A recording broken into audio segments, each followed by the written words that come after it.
साल 2023 में the best नाम की एक स्वीडिश फिल्म रिलीज की गई जो आपको नेटफ्लिक्स पर भी मिल जाएगी।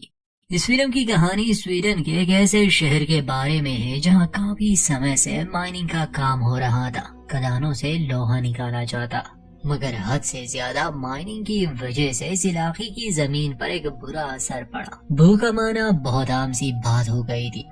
काफी इमारतें तबाह हो चुकी थी और जगह जगह बड़ी बड़ी दरारें आ गई थी। जो लोग यहाँ आबाद थे उन्हें दूसरी जगह भेजा जा रहा था, मगर एक बड़ी तबाही आने का खतरा था। और वही हमें इस फिल्म में देखने को मिलेगा। कहानी फ्रेगा नामी औरत के परिवार के इर्द गिर्द घूमती है जो इन खदानों की हेड ऑफ सिक्योरिटी है। फिल्म की शुरुआत इसी जानकारी से होती है कि स्वीडन के इतिहास में सबसे बड़ा भूकंप इसी किरोना नामी शहर में आया था। ये दुनिया की सबसे बड़ी अंडरग्राउंड माइनिंग है और अगला झटका कब आएगा या किस ओर से आएगा ये कोई नहीं जानता। और इसके बाद हमें इस टाउन के कुछ टीनेजर्स दिखाए जाते हैं जो पहाड़ी इलाके पर पार्टी करने गए थे। वैसे यहाँ आना मना था। उन्हीं में से एक जो नशे में था वो एक दरार के करीब पेशाब करने जाता है। उसके दोस्त मना कर रहे थे और जब उसे वापस लाने के लिए गए, अचानक से एक बड़ी दरार होने के कारण वो तीनों उसी में गिर जाते हैं और यकीनन मर जाते हैं। इस बात से हम दर्शक ये अंदाजा लगा सकते हैं कि इस इलाके में रहना कितना खतरनाक हो सकता है। इसके बाद कहानी का रुख मुख्य किरदार फ्रेगा नामी औरत की ओर मोड़ दिया जाता है। फ्रेगा एक ऐसी औरत है जिसकी जिंदगी बहुत उलझी हुई है। 2 बच्चे हैं, एक लड़का एक लड़की। पति से खास बनती नहीं, इसलिए डिवोर्स की बातें चल रही है। और इन दिनों फ्रेगा दाबिर नाम के एक आदमी को भी डेट कर रही है और इस सब उलझनों से बढ़कर उसे यहाँ के लोगों की सुरक्षा भी करनी है, क्योंकि वो इस खदान में हेड ऑफ सिक्योरिटी है। किसी सिविलियन को कुछ होता है तो जिम्मेदारी उसी की होगी। हाल ही में भूकंप ज्यादा महसूस होने की वजह से वो आसपास की रीडिंग्स ले रही थी। इस समय जिस औरत से वो फोन पर बात कर रही है वो फ्रेगा की दोस्त थी और वो भी इसी खदान में काम करती थी। इन दोनों की बातों से हम जान पाते हैं कि असल में आज फ्रेगा के बेटे साइमन का जन्मदिन है। हालांकि फ्रेगा का पति जिसका नाम टागी था वो अलग रहता है, मगर जन्मदिन पर सभी मिलते हैं। तो फ्रेगा अपने घर के लिए रवाना होती है, मगर उसे अपने बॉयफ्रेंड दाबिर की भी कॉल आई। वो बिना बताए उससे मिलने से टाउन यानी किरोना में आया था। दाबिर फ्रेगा को सरप्राइज देना चाहता था, जो कि उसे अच्छा नहीं लगा, क्योंकि आजकल उसकी जिंदगी में कुछ ज्यादा ही समस्याएं चल रही है। खैर फ्रेगा उससे प्यार करती थी, इसलिए उसके आने से थोड़ी बहुत खुश भी थी। जैसे कि अब इस टाउन के लोगों को यहाँ से एक और जगह शिफ्ट होने के लिए कहा गया था, तो कुछ लोग अपने घर बार छोड़ना नहीं चाहते थे और उनमें से कुछ प्रोटेस्ट करने के लिए भी निकले थे। फ्रेगा का ऐसे ही कुछ लोगों से सामना होता है, जिसमें एक लड़की सड़क से हटने का नाम ही नहीं ले रही थी। तो फ्रेगा गाड़ी आगे बढ़ाती है और उसे डांटती है। पता चलता है कि असल में ये लड़की उसकी अपनी ही बेटी है जो माता पिता के तलाक से खुश नहीं। उसे अपनी माँ का ये काम भी पसंद नहीं, जिसकी वजह से पूरे शहर के लोगों को यहाँ से निकाला जा रहा है। फ्रेगा दाबिर को अपने घर ले आती है जहाँ दोनों इंटीमेट होते हैं और ठीक उसी समय फ्रेगा का एक्स हस्बैंड यानी टागी घर में दाखिल हो गया। वो अब भी फ्रेगा से प्यार करता था, पर कहानी में ये नहीं बताया गया कि दोनों अलग क्यों हुए। तो किसी और मर्द को अपने घर में और अपने ही पत्नी के साथ देखकर उसे अच्छा तो बिल्कुल नहीं लगा, मगर आज वो आया था क्योंकि उसके बेटे साइमन का बर्थडे था। खैर दोनों की थोड़ी बहस होती है। इसके बाद तो फ्रेगा की बेटी मीका भी आ जाती है और दामिर बेचारा बिना पैंट पहने बस वहीं पर खड़ा था। अब उसे एहसास हुआ कि क्यों फ्रेगा नहीं चाहती थी कि वो यहाँ आए। खैर जो हुआ सो हुआ। अब इन्हें साइमन का जन्मदिन मनाना था। केक लिए उसके कमरे में जाते हैं कि शायद वो अभी तक सो रहा हो, मगर वो अपने कमरे में भी नहीं था। हल्के झटके अब हर समय महसूस होने लगे थे पूरे इलाके में। फ्रेगा को ये कुछ ठीक नहीं लग रहा था, इसलिए वो हेडक्वार्टर जाने की बात करती है। जाते जाते वो मीका से कहती है कि तुम अपने भाई को ढूंढो। अब टागी को जलन हो रही थी दाबिर से और वो नहीं चाहता था कि ये दोनों एक साथ समय बिताएं, इसलिए अपनी गाड़ी खराब होने का बहाना करके वो उनके साथ गाड़ी में बैठकर हेडक्वार्टर जाता है। वहाँ का जायजा लेने के बाद फ्रेगा खदान के अंदर जाने का फैसला करती है क्योंकि रीडिंग्स में काफी गड़बड़ी आ चुकी थी। बाहर टागी दाबिर से बात करता है और कहता है कि तुम ये गलत कर रहे हो, वो अभी भी मेरी पत्नी है, उसने अभी तक डिवोर्स पेपर साइन नहीं किए। अच्छा यही होगा, तुम हमारी जिंदगी से चले जाओ। मगर दाबिर नहीं मान रहा था। फ्रेगा अपनी साथी एंजेला को लिए गाड़ी में बैठ जाती है ताकि ये खदान के अंदर जा सके और वहाँ का जायजा ले सके। तब टागी भी इनके साथ गाड़ी में बैठ गया। खदान में गाड़ियों के लिए एक रास्ता बनाया गया था। 350 मीटर अंदर जाने के बाद इन्हें रुकना पड़ा। इन्हीं का एक वर्कर ड्रोन की मदद से अंदर का जायजा ले रहा था क्योंकि आज जो झटके महसूस हुए उसकी वजह से खदान के अंदर काफी मलबा गिरा और ड्रोन के कैमरा से भी कुछ दिखाई नहीं दे रहा था। टागी को अपने बेटे साइमन की फिक्र थी क्योंकि वो ऐसे बिना बताए कभी भी दूर नहीं जाता था। मगर फ्रेगा का कहना था कि वो अपने दोस्तों के साथ ही होगा, फिक्र मत करो, मीका उसे ढूंढ लेगी। ये चारों धीरे धीरे आगे बढ़ने लगे। फिलहाल यहाँ काम को रोक दिया गया था, बस यही तक खुदाई हुई थी। फ्रेगा खुद आसपास के पत्थरों का जायजा लेती है हथौड़ी की मदद से। वो एक जगह पर मारती है क्योंकि आवाज से ऐसा लग रहा था जैसे वो जगह खोखली हो, और उसका अंदाजा सही था क्योंकि वहाँ के पत्थर टूट जाते हैं। खुशकिस्मती से उन्हें तो कुछ नहीं हुआ, मगर अब उनके सामने थी 2 किलोमीटर तक फैली एक खाली जगह। और ये जानकर ये बहुत डर जाते हैं कि असल में ये खाली जगह शहर के नीचे है। इसका मतलब कि आसपास अभी तक जितनी भी खुदाई हुई है उसने नीचे की जमीन को इतना कमजोर कर दिया है कि किसी भी समय पूरा का पूरा शहर जमीन में धंस जाएगा। फ्रेगा तुरंत ही फैसला करती है कि हमें बाहर के लोगों को खबरदार करना होगा, अपनी जान बचाकर उन्हें जितनी जल्दी हो सके निकलना होगा। इतनी गहराई में कोई नेटवर्क भी काम नहीं करता, इसलिए वो अपने लोगों से संपर्क नहीं कर सकती थी। वापस जाने का फैसला ये लोग कर ही रहे थे कि फिर से जमीन हिलने लगी, बड़े बड़े पत्थर गिर रहे थे।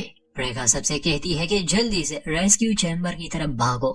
इसी कतार में कुछ कुछ फासले पर ऐसे लोहे के चैम्बर्स बनाए गए थे कि अगर खतरा महसूस हो तो लोग उसमें छुपकर अपनी जान बचा सकते हैं। कोई घायल नहीं होता, ये बात अच्छी थी, तो ये खुद को उस रेस्क्यू चैम्बर में लॉक कर देते हैं और इंतजार करते हैं जब तक माहौल शांत नहीं होता।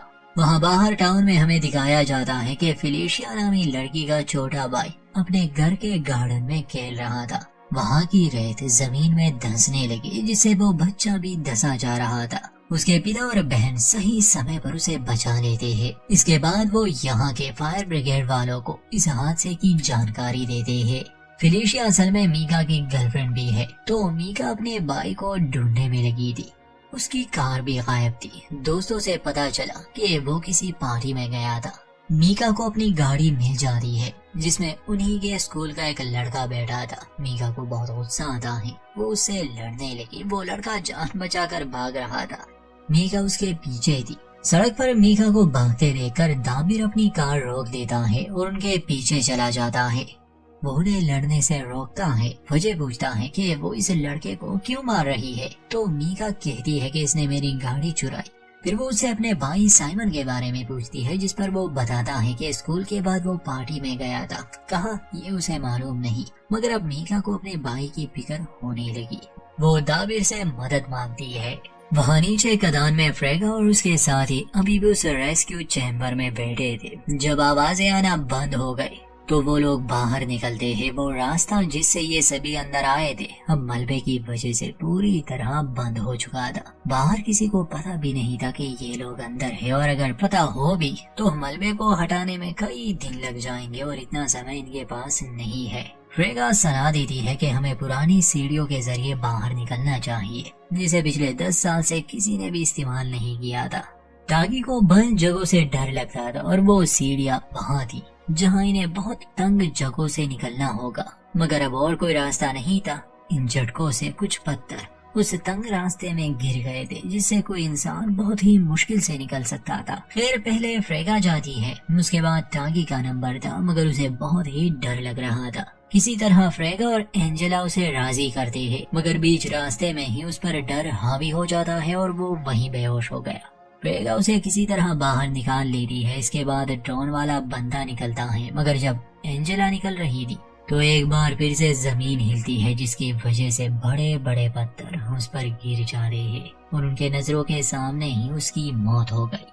ये देखकर उन्हें बहुत दुख हुआ, मगर अब वो कुछ नहीं कर सकते और वो खुद भी मारे जाते अगर सही समय पर बाहर ना निकलते। उन सीढ़ियों का इस्तेमाल करके ये 3 लोग जिंदा और सही सलामत बाहर निकल आए। नेटवर्क मिलते ही सबसे पहले फ्रेगा अपनी बेटी मीका को कॉल करके सावधान करती है कि जितनी जल्दी हो सके वो शहर से दूर चली जाए, शहर धंसने वाला है। फ्रेगा हेड ऑफ डिपार्टमेंट को समझाती है कि हमें अभी के अभी शहर के लोगों को निकालना होगा। ये जगह खोखली है, किसी भी समय ये जमीन धंस जाएगी, अब और समय नहीं।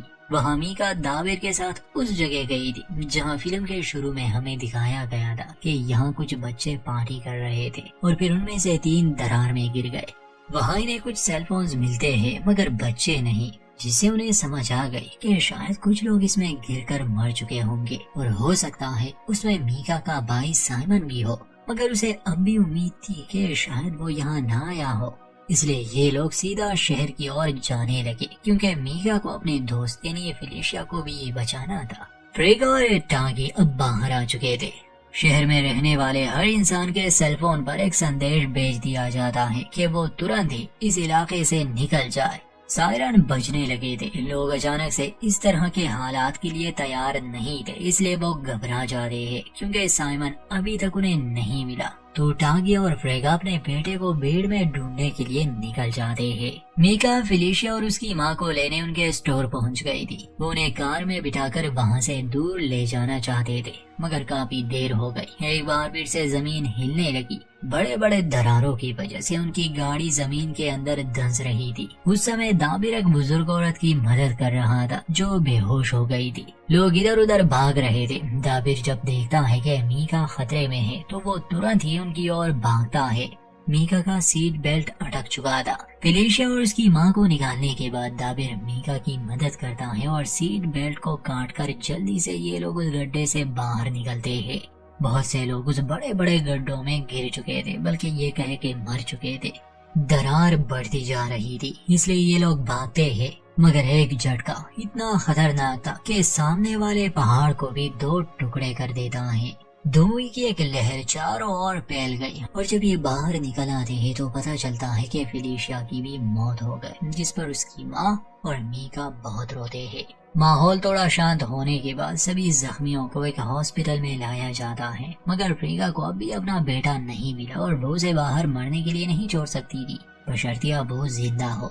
तब एक जख्मी लड़की जो उसी स्कूल में पढ़ती थी जहां साइमन पढ़ता था, फ्रेगा को वो बताती है कि साइमन स्कूल में ही था। दाबिर और टागे की लड़ाई भी हो जाती है क्योंकि टागे दाबिर के साथ शादी की अंगूठी देख लेता है। साफ जाहिर था कि दाबिर फ्रेगा को शादी के लिए प्रपोज करने वाला है। हालांकि ये कहना मुश्किल था कि ये लोग जिंदा बच जाएंगे या नहीं, मगर एक बूढ़ी औरत को लेकर इनके झगड़े खत्म ही नहीं होते। फ्रेगा आकर इनका झगड़ा खत्म कर देती है और बताती है कि हमें साइमन के स्कूल जाना होगा। तो पूरा परिवार मिलकर स्कूल जाता है। वहाँ काफी लोग मारे गए थे।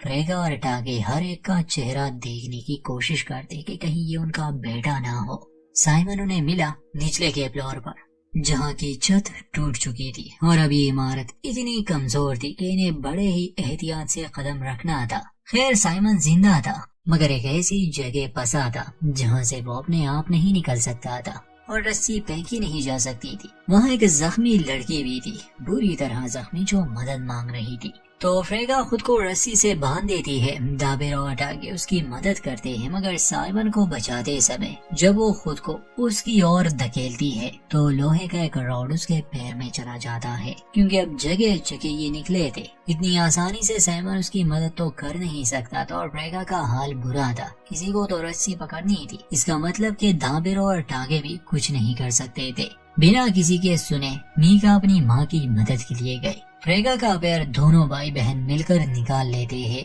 फिर उसे ऊपर खींच लिया जाता है, साइमन को भी। मगर जब मीका ऊपर आ रही थी तो वो गिरने लगी क्योंकि जिस वायर से वो लटक रही थी वो टूटने वाला था। टागे उस वायर को पकड़ लेता है किसी हीरो की तरह ताकि मीका को और समय मिल सके क्योंकि उस समय रस्सी ऊपर थी। इस सब में इतनी देर हो जाती है कि टागे उस दर्द को बर्दाश्त ही नहीं कर पाता और उसकी मौत हो गई। पर हाँ, उसने अपनी बेटी को जरूर बचा लिया। मरते मरते वो दावी से कहता है कि मेरे परिवार का ख्याल रखना। और फिल्म के अंत में दिखाया जाता है कि रेस्क्यू वाले वहां पहुंच चुके हैं जो इन्हें बाहर ले आते हैं। शहर आधे से भी ज्यादा तबाह हो चुका था और कई लोग मारे जा चुके थे। यहीं पर इस कहानी का अंत होता है।